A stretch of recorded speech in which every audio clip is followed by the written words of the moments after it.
Hello everyone, welcome back to your channel commerce studs. तो आज की वीडियो में क्लास 12th इकोनॉमिक्स का टॉपिक स्टार्ट कर रहे हैं, नेशनल इनकम। नॉर्मली स्टूडेंट्स को ये काफ़ी हार्ड यूनिट लगती है, बट पर्सनली मेरी तो फेवरेट है एंड मैं इसी तरीके से कुछ आप लोग को भी बताने वाली हूँ जैसे मैंने पढ़ा था, ताकि तुम्हारे लिए भी ये कॉन्सेप्ट ईजी हो जाए और तुम्हें अच्छे से समझ में आए। All I would recommend is कि ध्यान से पूरी वीडियो को देखना और कॉन्सेप्ट समझने की कोशिश करना instead of just watching the video. Okay, so national income basically होती क्या है। अब नेशनल इनकम के नाम से हमें क्लियरली समझ में आ रहा है कि हम देश की इनकम के बारे में बात करने वाले हैं। इनकम एक बहुत नॉर्मल वर्ड है और स्टूडेंट्स को बहुत ही कॉमनली ये पता भी होगा कि इनकम होती क्या है, बट यहाँ थोड़े ब्रीफ तरीके से नेशनल पूरे कंट्री की इनकम के बारे में हम लोग पढ़ने वाले हैं। फर्स्ट ऑफ ऑल, जो नेशनल इनकम होती है वो होती है हमारी sum total of factor income earn by normal residents of a country during an accounting year. अगर समझ में नहीं आया है तो let me explain this definition as well. देखो, बहुत सिंपल सा कॉन्सेप्ट है। अगर दो इंडिविजुअल्स हैं और हम उनकी इनकम को ऐड कर देते हैं तो हमारे पास में उनकी टोटल इनकम आ जाएगी। इसी तरीके से पूरे नेशन की इनकम की कॉन्सेप्ट होता है। अगर फॉर एग्जांपल ये कंप्लीट जो हमारा नेशन है, इसके अंदर दो फर्म्स हैं, फर्म ए प्लस फर्म बी। अब फर्म ए की जो इनकम है और फर्म बी की जो इनकम है, दोनों को ही ऐड कर देंगे तो हमारे पूरे कंट्री की नेशनल इनकम आ जाएगी। Simple concept. अब बेसिकली ये इनकम होती है earn by normal residents of a country during an accounting year. अब अकाउंटिंग ईयर और जो हमारा नॉर्मल कैलेंडर ईयर होता है ना, उसमें एक डिफरेंस होता है। कॉमनली ये स्टूडेंट्स को पता भी होता है। जो हमारा अकाउंटिंग ईयर होता है वो हमारा कुछ 1 अप्रैल से स्टार्ट होता है और 31 मार्च तक होता है, और जो हमारा कैलेंडर ईयर होता है that everyone knows 1 Jan to 31 December. तो जो 1 अप्रैल से 31 मार्च तक के बीच में देश के अंदर रहने वाले इंडिविजुअल्स ने जो भी इनकम अर्न करी है, जब हम उसका टोटल निकाल लेते हैं तो वो हमारे पूरे कंट्री की नेशनल इनकम होती है। अब यहाँ पर एक टर्म और यूज़ हुई थी, फैक्टर इनकम। अब ये फैक्टर इनकम क्या होती है ये भी समझ लेते हैं। तो देखो, फैक्टर इनकम और ट्रांसफ़र इनकम ये हमारे दो टाइप की इनकम्स होती हैं। फैक्टर इनकम एक तरीके से बोल सकते हो ये होती है हमारी अर्न करी हुई इनकम, अर्नड इनकम होती है, और जो ट्रांसफ़र इनकम होती है वो हमारी अनअर्नड इनकम होती है। बेसिकली ऐसे तो समझ में नहीं आया होगा, let me explain it as well. तो फैक्टर इनकम बेसिकली एक ऐसी इनकम है, अगर तुम इसको सिंपल वर्ड्स में समझो तो ये बोल सकते हो कि कमाई हुई है, यानी कि मेहनत का पैसा है। सिंपल सी बात, ये हमारी जो है फैक्टर्स ऑफ प्रोडक्शन को यूज़ करके कमाई जाती है। अब फैक्टर्स ऑफ प्रोडक्शन का मतलब यहाँ पर बहुत ज़्यादा ब्रीफ में तुम्हें समझने की ज़रूरत नहीं है। सिर्फ इतना समझ लो कि ये वो इनकम है जो हम अपनी मेहनत से कमा रहे हैं, किसी ना किसी फैक्टर ऑफ प्रोडक्शन को यूज़ करके कमा रहे हैं। जैसे कि तुम्हारी सैलरी हो गई, तुम्हारे वेजेस हो गए, इनके बदले में तुम कुछ काम कर रहे हो, राइट, और तुम्हें उसके बदले में सैलरी या तो वेजेस मिल रहे हैं, तो ये तुम्हारी एक फैक्टर इनकम है। ट्रांसफ़र इनकम क्या होती है? अब ट्रांसफ़र इनकम एक ऐसी इनकम है जो कि जिसके बदले में तुमने कुछ काम नहीं किया, ये तुम्हें बिना कमाए हुए मिले हुए पैसे होते हैं। अब इसका एक एग्जांपल अगर मैं बताऊं तो लॉटरी में अगर तुम कोई पैसा जीत जाते हो, पैसा जीता हुआ आपका आता है ट्रांसफ़र इनकम में, ठीक है, क्योंकि इसके बदले तुमने कुछ काम नहीं किया, कोई फैक्टर प्रोडक्शन ऑफ कुछ भी यूज़ नहीं करा और तुम्हारे पास पैसा आ गया, तो ये लॉटरी होती है, ठीक है। नेक्स्ट मैं बात करूँगी यहाँ पर टैक्सेस की। अब ये जो टैक्सेस होते हैं, गवर्नमेंट हमसे टैक्सेस लेती है, उसके बदले में गवर्नमेंट कुछ फिक्स तो हमें नहीं बता रही ना कि वो क्या काम करने वाली है, या फिर काम करे ना करे हम उसके लिए मतलब कुछ भी गवर्नमेंट से जाके नहीं पूछ सकते कि काम किया या फिर नहीं किया एंड ऑल दैट थिंग। तो यहाँ पर जो हमारी ट्रांसफ़र इनकम है वो टैक्सेस भी हैं। गवर्नमेंट के लिए टैक्सेस एक ट्रांसफ़र इनकम है, क्योंकि गवर्नमेंट उसके लिए हमें कुछ काम करके दे रही है या नहीं दे रही है वो गवर्नमेंट की मर्ज़ी है, ठीक है। इसके बाद नेक्स्ट कॉन्सेप्ट आता है हमारा डोमेस्टिक इनकम और नेशनल इनकम का। तो देखो, डोमेस्टिक इनकम क्या होता है? जो हमारे देश के रेजिडेंट्स हैं, जो उनके द्वारा अर्न करी हुई इनकम है, उसको कुछ हम डोमेस्टिक इनकम यहाँ पर बोल रहे होंगे। इसको हम लोग अगर इस तरीके से लेके चलते हैं कि जो डोमेस्टिक इनकम है वो जो देश के अंदर हमारे नॉर्मल रेजिडेंट्स ने अर्न करी, उसको हम डोमेस्टिक इनकम बोल रहे हैं, ठीक है। फॉर एग्ज़ाम्पल ये हम अपना नेशन लेके चलते हैं, फॉर एग्ज़ाम्पल, ठीक है, और ये कुछ हम बाहर की कुछ भी कंट्रीज़ के नाम लिख देते हैं, ठीक है। फॉर एग्ज़ाम्पल ये 2 कंट्रीज़ हैं जहाँ पर इंडिया के लोग रहते हैं, ठीक है।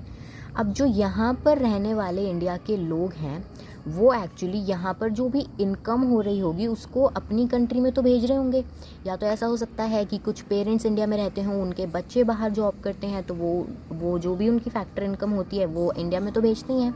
इस जो ये फैक्टर इनकम यहाँ की कमाई हुई इनकम है ना, जो कि इंडिया में जा रही है, इसको हम बोलते हैं NFIA। अब NFIA की फुल फॉर्म की अगर हम बात करें तो ये होती है हमारी net factor income from abroad. ठीक है, यानी अब्रॉड किसी भी कंट्री से जो भी इनकम है जो कि हमारी नेट फैक्टर इनकम है, ओके फैक्टर इनकम है, वो हमारी जो इंडिया में आ रही है इसको हम लोग काउंट कर लेते हैं। ठीक है, फॉर एग्जांपल अब हम शुरू करते हैं यहाँ से, इंडिया से। ठीक, इंडिया में फॉर एग्जांपल ये कुछ 3 ABC इंडिविजुअल्स हैं और इनकी इनकम हमने ऐड कर लिया, फॉर एग्जांपल 500 करोड़ रुपीज़ आती है। ठीक है, 500 करोड़ रुपीज़ ये हुए, और फिर कनाडा से फॉर एग्जांपल 100 करोड़ रुपीज़ की नेट फैक्टर इनकम आई है, और USA से फॉर एग्जांपल 50 करोड़। ठीक है, तो ये प्लस ये हमने यहाँ पर ऐड करा तो 500 हमारी डोमेस्टिक इनकम है, प्लस 150 हमारी यहाँ से net factor income from abroad आ रही है। तो जब हम इसका टोटल कर रहे हैं 650, तो ये 650 और कुछ नहीं है, ये हमारी नेशनल इनकम है। कुल मिला के कॉन्सेप्ट ये है कि जब हम डोमेस्टिक इनकम में ये net factor income from abroad को ऐड कर देते हैं, ये सब जो भी इनकम यहाँ से आ रही है इंडिया के अंदर, जब हम इसको भी यहाँ पर इंक्लूड कर लेते हैं डोमेस्टिक इनकम में, तो हमारी नेशनल इनकम आ जाती है। ठीक है, नेशनल इनकम हमने अभी थोड़ी देर पहले जो डेफिनेशन पढ़ी थी, अगर मैं उसके अकॉर्डिंग बात करूँ तो ये थी नॉर्मल रेजिडेंट्स के द्वारा जो टोटल फैक्टर इनकम थी उसको हम लोग नेशनल इनकम बोल रहे थे। ठीक है, तो अब यहाँ पर नॉर्मल रेजिडेंट्स का जो मतलब होता है ना, वो यही है कि नॉर्मली जो रेजाइड कर रहा है इंडिया में या फिर किसी भी एक कंट्री में, वो हो गया, और प्लस जो अब्रॉड में भी हैं लेकिन उनकी जो इनकम आ रही है वो इंडिया में आ रही है, तो इसी सब का एडिशन जो है वो हमारी नेशनल इनकम होती है। तो इसी तरीके से कुछ डोमेस्टिक इनकम और नेशनल इनकम का कॉन्सेप्ट हमारा होता है। Okay, I hope you understood this. अब इसके बाद जो हमारा नेक्स्ट कॉन्सेप्ट आता है वो आता है यहाँ पर एग्रीगेट्स का। अब national income and related aggregates, right. तो अब यहाँ पर ये जो तुमको कुछ बॉक्सेस दिख रहे हैं, so don't be confused with that. मैं पहले ना इनकी फुल फॉर्म यहाँ पर तुमको बता देती हूँ। यहाँ पर G का मतलब है ग्रॉस स्लैश नेट, D का मतलब है यहाँ पर डोमेस्टिक स्लैश N का मतलब यहाँ पर नेशनल है, P यहाँ पर प्रोडक्ट को रिप्रेजेंट करता है, FC का मतलब यहाँ पर है फैक्टर कॉस्ट, और MP का मतलब है यहाँ पर मार्केट प्राइस। ठीक है, ये कुछ एग्रीगेट्स होते हैं। अब यहाँ से हमारे टोटल 8 एग्रीगेट्स हम इन्हीं 4 बॉक्सेस के थ्रू बनाना सीखेंगे। ठीक है, फॉर एग्जांपल मैं यहाँ से इन दोनों में से कोई एक चीज़ पिक करती हूँ, ग्रॉस। ठीक है, तो यहाँ पर ग्रॉस, इसमें से मैं डोमेस्टिक या नेशनल में से कुछ भी पिक करती हूँ, तो फॉर एग्जांपल मैं डोमेस्टिक पिक कर लेती हूँ। डोमेस्टिक प्रोडक्ट यहाँ पर सेम ही रहता है हर एक में product, don't be confused, I will explain it later on.